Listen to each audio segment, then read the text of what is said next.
if you look at the details of biochemistry, molecular biology, you might find a signature of some sort of designer.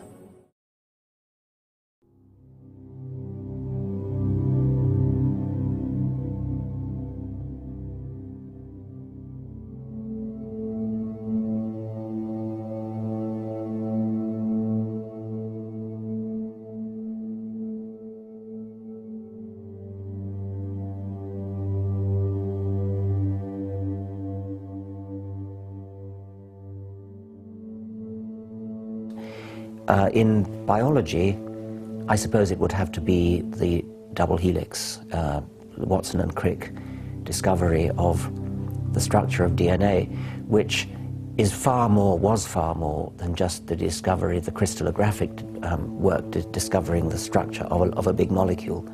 Because what that led up to was a major revolution in which much of biology became a sort of branch of information technology.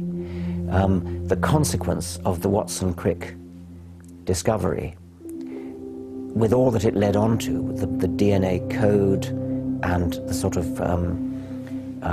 various genome projects that are going on now, is that genes, which from my point of view are absolutely central to biology, genes are information. They are coded information. It even looks like computer information. I mean, a chromosome is a great long computer tape. It's linear, it runs one-dimensional, digital code.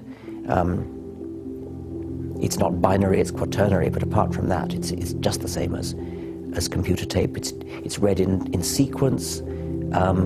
It's copied and pasted from one part of the organism to another in just the same way as a computer programmer would copy and paste.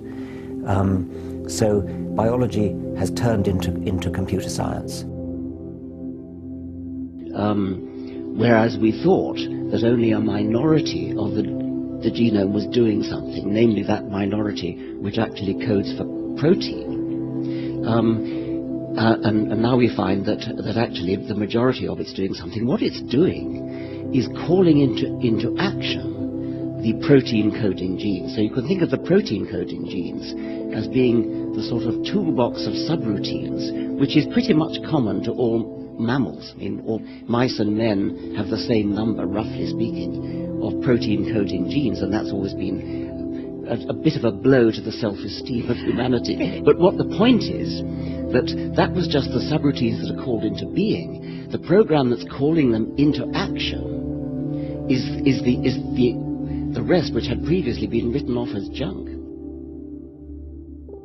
An individual organism is a throwaway survival machine for the self-replicating coded information which it contains. And the fate of that coded information is crucially bound up with the fate of the body in which it sits.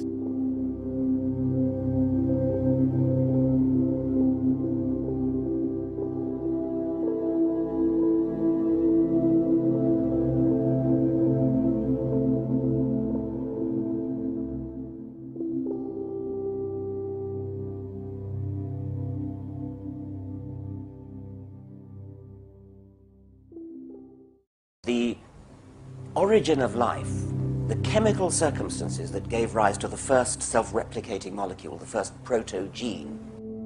The origin of life is something we don't know anything about, and we want to know something about it, and I would love to know how life actually got started, the origin of the first self-replicating entity. Nobody knows how it started.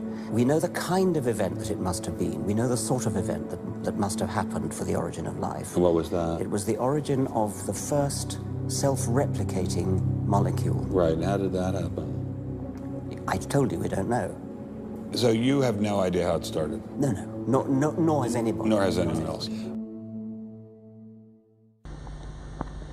Can you give an example of a genetic mutation or an evolutionary process which can be seen to increase the information in the genome?